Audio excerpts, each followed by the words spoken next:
uma fazenda comprada por uma família, que também era acionista de uma ferrovia, que brigou com outra ferrovia, briga que resultou no surgimento de uma cidade.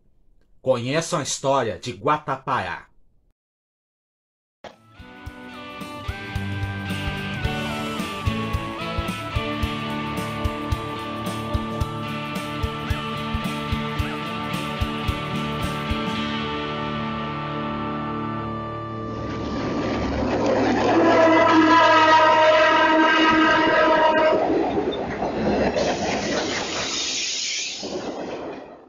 E aí, pessoal, tudo bem? Antes de mais nada, considere se inscrever no canal se você ainda não é inscrito, ativar o sininho das notificações e, se gostar deste vídeo, deixe seu like e seu hype, pois isso fortalece bastante nossas atividades. Lembrando, nós temos vídeos todos os domingos às 17 horas e às vezes de quarta-feira também.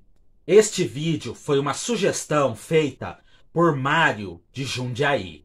Na segunda metade do século XIX, o café continuava se alastrando pelo interior da então província de São Paulo.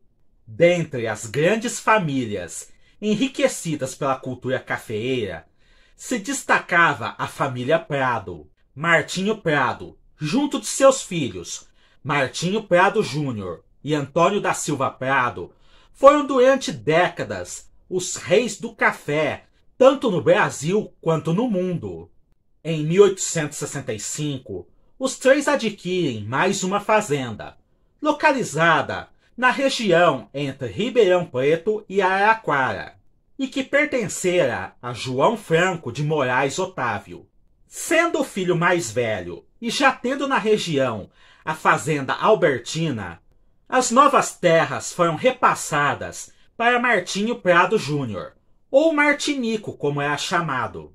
E devido às proximidades com o riacho Guatapará, afluente do rio Mogi Guaçu, a fazenda recebeu o nome de Guatapará, que é o nome indígena de um cervo que existia na região. Já a Antônio Prado, couberam as fazendas São Martinho, uma homenagem ao pai e localizada junto à fazenda Guatapará, e a fazenda Santa Veridiana, homenageando a mãe, e junto à região de Santa Cruz das Palmeiras. Martinico tinha ideias ambiciosas para suas novas terras, incluindo a criação de uma nova cidade chamada Vila Albertina, que deveria concorrer em tamanho e importância com Ribeirão Preto. Para isso, ele implanta uma série de inovações na fazenda Guatapará para preparar a região, como abolir por conta própria a escravidão em suas terras e trazer mão de obra livre da Europa para colonizá-las. Isso e a implantação de novos meios de cultivo tornam a fazenda Guatapará um modelo a ser seguido pelo resto do Brasil, já que a mesma produzia uma grande quantidade de café, embora apenas 1/3 de sua área cultivável fosse utilizada. Para exportar essa produção, ainda era necessário se utilizar do lombo de mulas, pois a fazenda Guatapará não era servida por nenhuma ferrovia, embora a família Prado tivesse uma importante participação acionária na Companhia Paulista de Estradas de Ferro. Os trilhos mais próximos eram os da Companhia Mogiana, que passavam a leste por São Simão, e os trilhos da Estrada de Ferro Rio Clarense, que alcançavam o sul por Araraquara.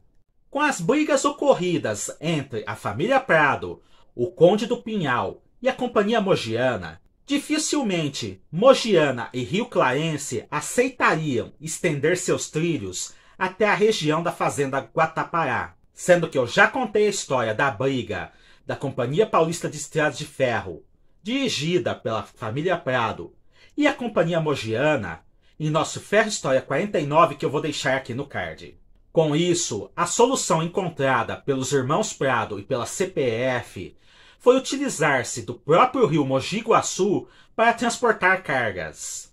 Em 1884, é inaugurado o Porto Fluvial de Guatapará, na linha fluvial interligando Porto Ferreira até Pontal, permitindo o embarque de cargas de café pela CPF, agora renomeada Companhia Paulista de Vias Férreas e Fluviais. Entretanto, 8 anos depois, a Companhia Paulista consegue adquirir a Rio Claro Railway, sucessora da Estrada de Ferro Rio Clarense, e começa a planejar a construção de um ramal seguindo o rio Mogi Guaçu, alcançando Pontal. Isso permitiria atender as fazendas Guatapará e São Martinho, desativar a navegação fluvial e alcançar Ribeirão Preto através de Pontal. Mas só em 1990, errou! As obras do ramal de Mogi Guaçu, partindo de Rincão, são efetivamente iniciadas. Em dezembro de 1901, é entregue ao tráfego a estação ferroviária de Guatapará, próximo ao local onde ficava o porto fluvial e logo após uma ponte atravessando o rio Mogi Guaçu.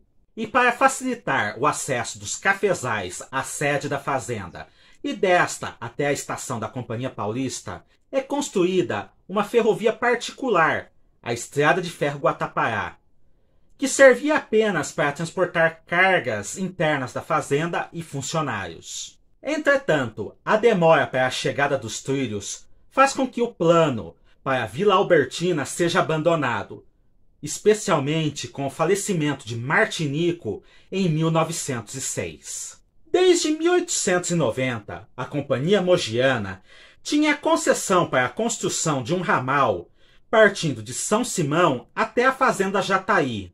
Ela obtivera essa concessão estadual para barrar uma concessão municipal para a Estrada de Ferro São Simão, que planejava ligar Serra Azul, São Simão, até o ramal de Santa Rita da Companhia Paulista de Estradas de Ferro. Sendo que eu conto mais a respeito em nosso Ferro História 59, onde eu falo a respeito da Estrada de Ferro São Paulo-Minas. Em 1908, ela entra na justiça contra a Câmara Municipal de Ribeirão Preto e a Estrada de Ferro Ribeirão Preto a Guatapará, por causa de uma concessão municipal dada a esta empresa interligando Ribeirão Preto a Guatapará.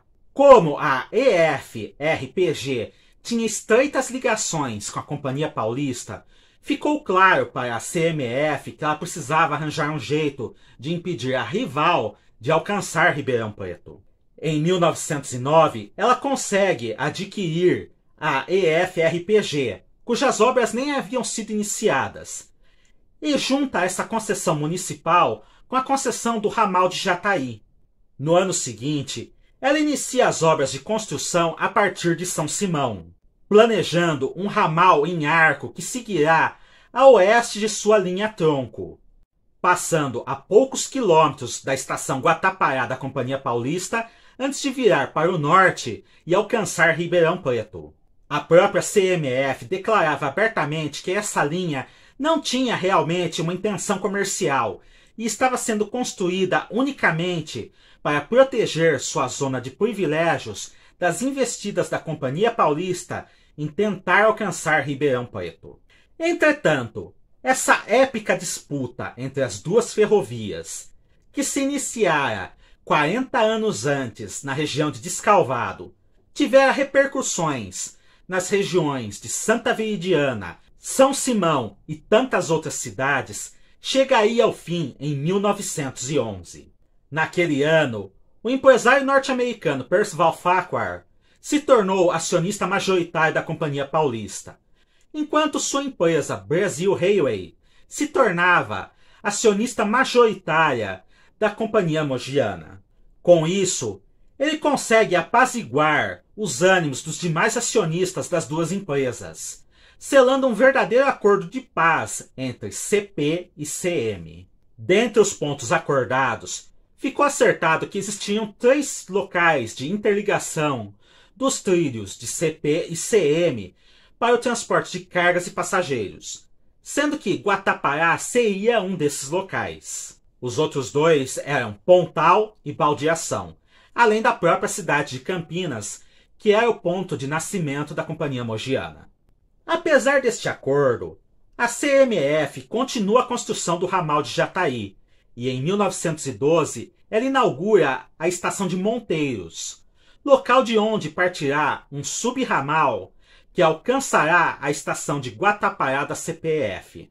Para isso, a Mogiana adquire parte do leito da Estrada de Ferro Guatapará, mas não o material rodante ou os trilhos e dormentos, que são retirados e aproveitados por aquela empresa particular em outras seções da Fazenda Guatapará. No ano seguinte, 1913, ela inaugura o ramal de Monteiros, interligando esta estação até Guatapará Paulista, além de inaugurar o resto do ramal de Jataí, chegando até Ribeirão Preto, sendo que esta linha será sempre deficitária. Nessa mesma época, para comportar os trens da Companhia Mogiana em sua estação, a CPF instala uma grade metálica por cima de seu prédio original da estação de Guatapará, permitindo uma baldeação mais cômoda de passageiros e cargas entre os trens de ambas as empresas. Já a estação de Guatapará da Mogiana, localizada a cerca de 200 metros antes da estação da Paulista, é usada apenas para auxiliar nos serviços desta empresa na região de Guatapará, raríssimas vezes tendo embarcado passageiros ou cargas. E entre Monteiros e Guatapará é aberta a estação de Vila Albertina, bem próxima à sede da Fazenda Guatapará, e uma homenagem ao sonho não realizado de Martinico. A partir de 1930, a CPF implanta a bitola larga em seu trecho entre Rincão e Passagem, transformando-o na continuação de sua linha tronco.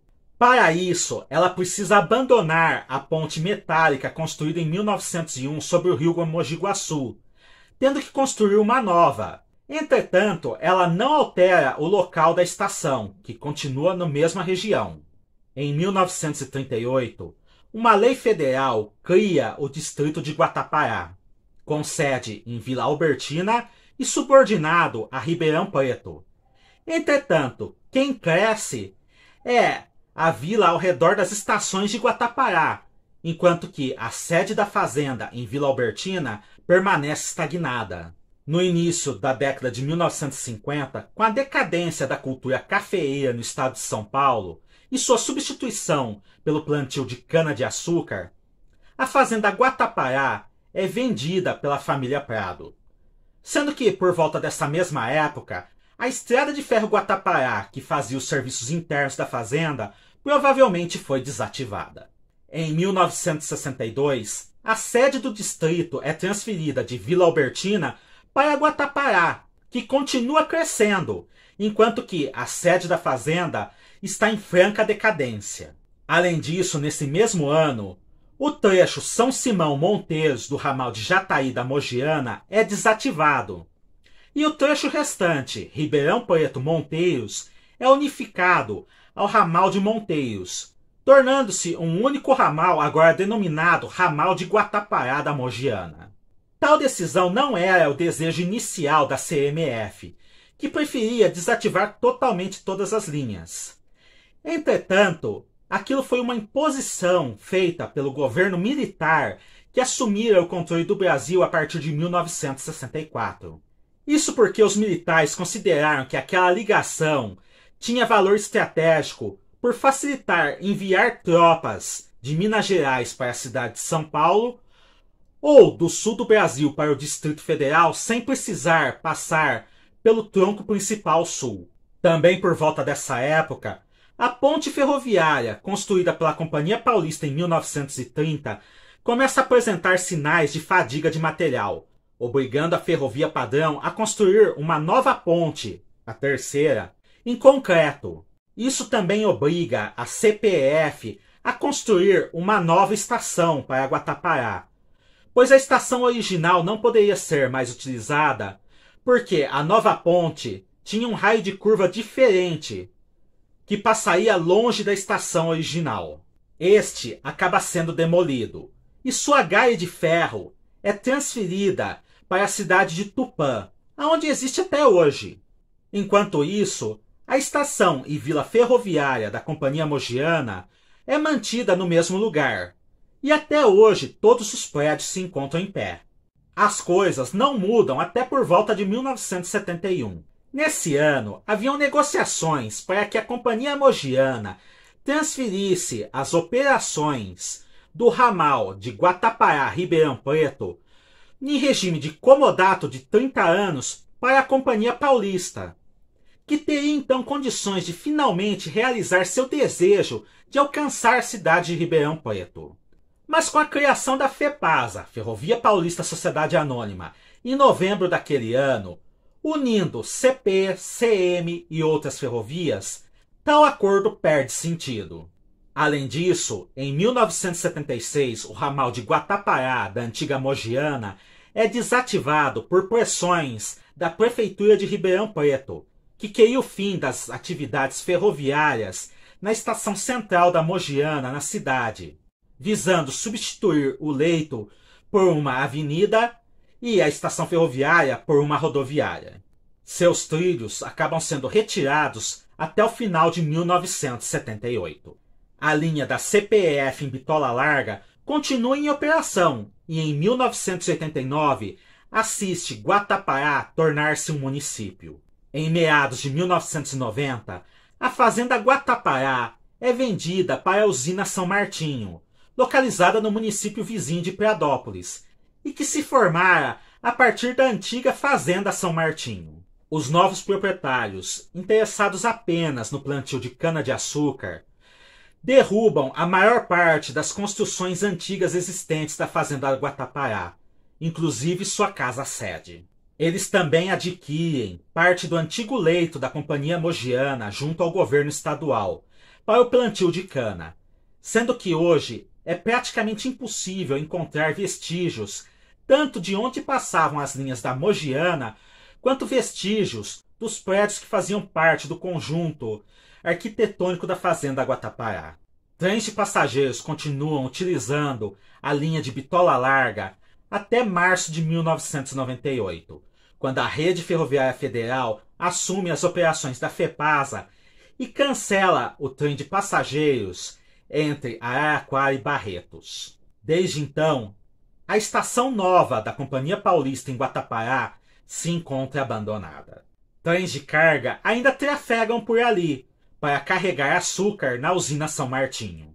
Eles ainda passam pela ponte de concreto construída pela Companhia Paulista em 1968, e ao lado das velhas pontes de 1930 e de 1901, já a esplanada e estação da Companhia Mogiana de Estradas de Ferro, embora não vejam trens desde 1976, ainda se encontram em boas condições. Recordando uma parte de uma história que se iniciou um século antes, com a compra de uma fazenda por uma família que era acionista de uma ferrovia que brigou com outra ferrovia, briga que terminou com o surgimento de mais uma cidade no interior de São Paulo. E essa é a história de Guatapará. Cliquem no gostei e no hypar, se inscrevam no canal e ativem as notificações para fortalecer nossas atividades e vocês não perderem nenhum novo vídeo. Até a próxima!